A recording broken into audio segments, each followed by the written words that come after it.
Brillanti Dance, kull nhar ta' ġimgħa fit-8:30 dejjem fuq One.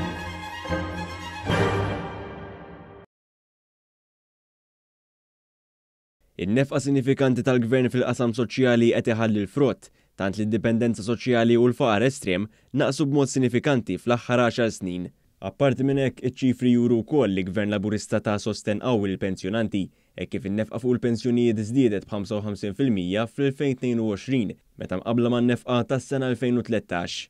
Dan hekk kif din is-sena kull pensjonant beda jara żieda ta' €50 kull 4 ġimgħat meta mqabbel mas-sena li għaddiet, filwaqt li mill-2013 il-persuni li kienu eliġibbli għal pensjoni żdiedu bi 15,600. Dan qalu s-Segretarju Permanenti fil-Ministeru għall Politika Soċjali Mark Musu waqt business breakfast li matulu ta' ħarsa lejn ir-riżultati ta' diversi miżuri soċjali li investa fihom il-Gvern.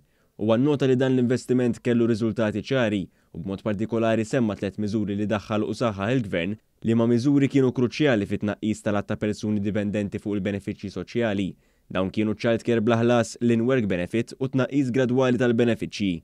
Is-Segretarju Permanenti stqar li dawn il-miżuri u ħafna aktar waslu għal bidliet kbar fil-ħajja ta' eluf ta' familji f'dawn l-aħħar 10 snin.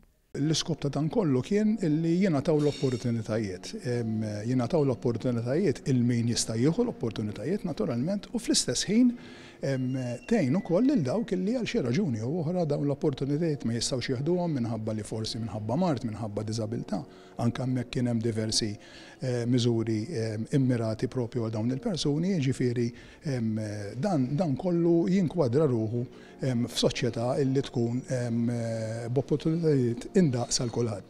Il-Ministru għall-Politika Soċjali Michael Falzon qal li l-kunċett tal-ġustizzja soċjali jinbidel tul is-snin u għalhekk il-ħidma sabiex is-soċjetà Maltija tkun waħda b'opportunitajiet ugwali għal kulħadd ma tieqaf qatt. Il-business breakfast sar fil-preżenza tal-partijiet kollha li jaħdmu fil-qasam soċjali u ġew diskussi diversi temi brabta ma' dan il-qasam.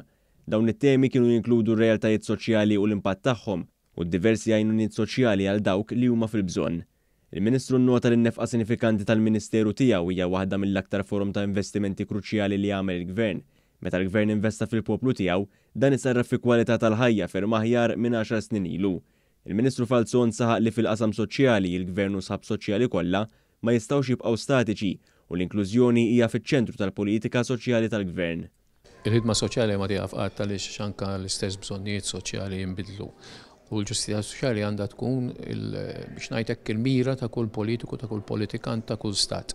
Inħarsu l-qudiem milli nagħmlu aktar f'dan il-qasam, nirrealizzaw fejn għandna bżonn ninvestu aktar fin-nies u fuq kollox naraw li kulħadd ikollu l-opportunità li jilħaq il-potenzjal kollu tiegħu.